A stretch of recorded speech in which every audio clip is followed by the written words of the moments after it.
Good afternoon, everyone. Welcome to another episode of Wayne's World of Science and Technologies. Today, we're going to talk about Ukraine striking Russian oil and why it's important.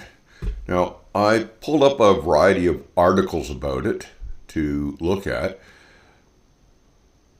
First off, Al Jazeera is reporting that Russian regions are short of fuel and export revenues are suffering, which is to be expected under the circumstances if Ukraine is actually doing any damage. We're not going to actually read the entire article because that would take too much time. Let's switch over here. CBC. Ukrainian drones strike one of Russia's top refineries, sparking fire. Oh, by the way, I should mention these are all things that happened within the last week, or were reported within the last week.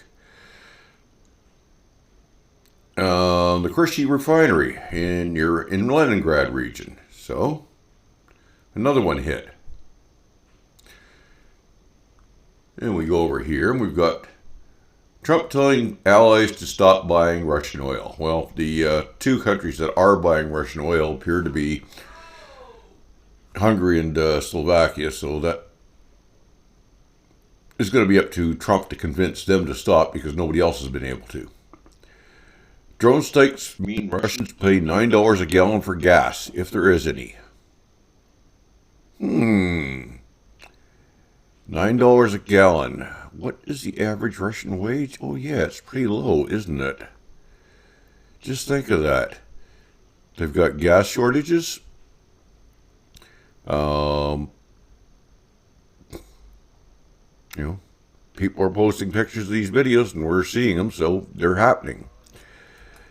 Okay, the Russian monster built on oil and loopholes is already choking.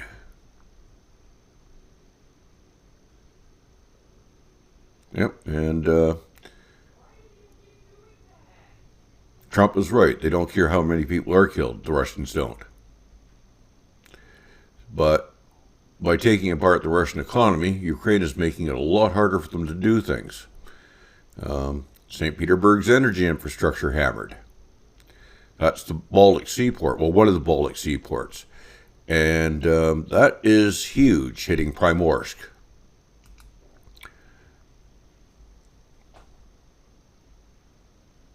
Now, this one I picked up because it's talking about the damage that's actually being done by the fighting.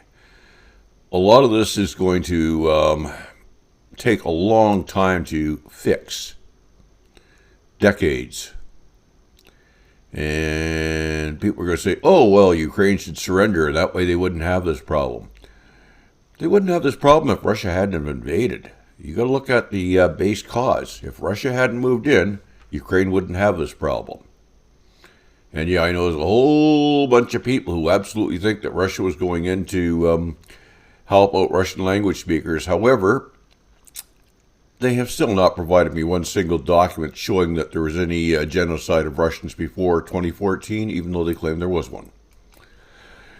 Ukraine declares war on Russia's oil industry from National Security Journal. Well, we already knew that was happening. That's what I've been talking about. National Security Journal was basically saying that, Ukraine has a strategy to choke off oil revenues and that it seems to be having an impact. If they shut down 40% of handling at Kryshi's refinery, that really hurts. Now let's go over here. Saratov oil facility struck. And we go over here. Oh, another article on the Saratov oil facility. Well, it's a big one, so it's worth reporting on. At least 361 drones shot down by Russian air defense systems. Yeah. Now just think of that. Ukraine launched an attack with at least 361 drones. Ukraine wasn't supposed to be able to strike anything in Russia when this started. Sure looks like they have changed the paradigm, haven't they? I like that line. Putin would need more legs than a biped to possess this to account for his Achilles heels. Yeah. No, it's not going to force Russia to negotiate, my opinion. Because I don't think that Putin is willing to negotiate. Now, if Putin is no longer in control, that might change things. But at the present time, I don't see any negotiation with Putin as president of Russia. Well, another report on an oil refinery, this one in Bashkortostan, run by Gazprom. 1,400 kilometers from the front line.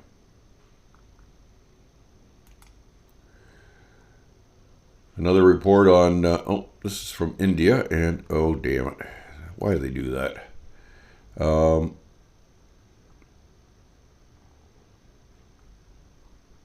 wish they wouldn't do that either. So basically, India's reporting the same thing. We're getting, the reason I picked these ones is to show you this is coming from all around the world. You can't call India Western press, for example. Or Egypt.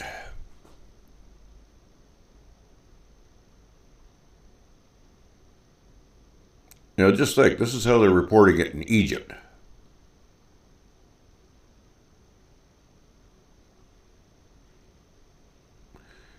Trump being accused of constantly caving to Russia. Okay, so where am I going with this? I've been saying for a while, and people have basically been pushing back at me saying, oh no, it's not having any real impact. The oil campaign by Ukraine against Russia is having an impact. What will the final impact be? Well, I don't know, because I don't know how much damage they'll be able to do in the long run. It's always possible that Russia will manage to fix their air defense problems, and all of a sudden Ukrainian drones won't be able to get through. I don't think that's very likely, but it is possible. It's also possible that Ukraine will develop more and better drones that will do more damage. I mean, we know they're working on them. So, Russia is in a bind here. The Russian Federation is so large that every air defense system in the world would not be big enough to cover it. This means there are holes. Ukraine has been making those holes bigger by targeting radar systems. Every radar system they knock out means a Russian air defense system loses its eyes. And these radar systems are difficult to replace. They're expensive. They require a very complex building process, and you don't build them quick. At least not if you want them to function well. If you want to build a piece of junk, yeah, you can turn it out quick. The damage isn't going to cause Putin to back off. What it might cause is a revolution of sorts in Russia. When I say a revolution of sorts, I'm not talking anything 1917 like. I'm talking something more like a palace coup to basically take Putin out. Now, I don't know whether that will happen. As a matter of fact, I have very strong doubts it will happen, because Putin is extremely paranoid and he's surrounded himself with as much safety as he possibly can. So that doesn't seem all that likely. But nobody's invulnerable. Final thing. This is not going to end well for Russia. I said early on in this war, back in late February 2022, that there would be no winners in this war. And there will not be. Let's take it. Ukraine survives and pushes Russia out of all the occupied territories. Does that make Ukraine a winner? Ukraine has a devastated country that is covered in landmines and requires extensive rebuilding. I don't think that's really a win. I mean, it is because they get to survive, but the costs are tremendous. Russia, even if they were to conquer all of Ukraine, has lost so much in the way of wealth and material and people that it is literally on the precipice. If they can't get their birth rate up, and I mean like drastically up, we're talking to the 6 or 7 children per woman level, Russia is going to disappear. Demographics are cruel, but that's the way it's going to be. If they cannot get their population growth up, The Russian Federation will disappear. One of the reasons that they can't get their population growth up is because they've got 1 million guys off in Ukraine, and guess what? They aren't with their wives and girlfriends, and that's one part of it. Another part is that the war has caused tremendous, and I mean absolutely tremendous, dislocation in Russia itself. If you look at businesses, and I'm going to do a report on that later, I'm going to pull up some information on them, but if you look at all the businesses in there, there's a number of them, including the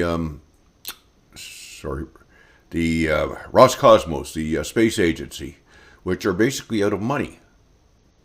And if major agencies and, well, a couple of the gas companies are actually, or I should say fuel companies are talking about possibly having to close, this is not something that the Russian Federation can survive. In some countries, things are relatively diversified as far as money is concerned. The Russian Federation's got so much money within so few hands that damage like this to a company can really spiral out of control. The people at the bottom don't have the money to survive. People at the top do, yeah, but the people at the bottom just don't have the money to survive, and that is going to cause unrest. Where it leads, I don't know. I mean, I'm pretty sure that there will be some. I don't know how much. And yeah, I know it sounds like I'm trying to hedge my bets here, but really, I just have no idea. There's so many factors at play that nobody has any idea. And anybody who tries to tell you that they do know what's going on, 100%, is a lying son of a bitch, in my opinion. Anyway, that's it for now, folks. Like, share, subscribe. You got something good out of it, and have a nice day. Bye-bye.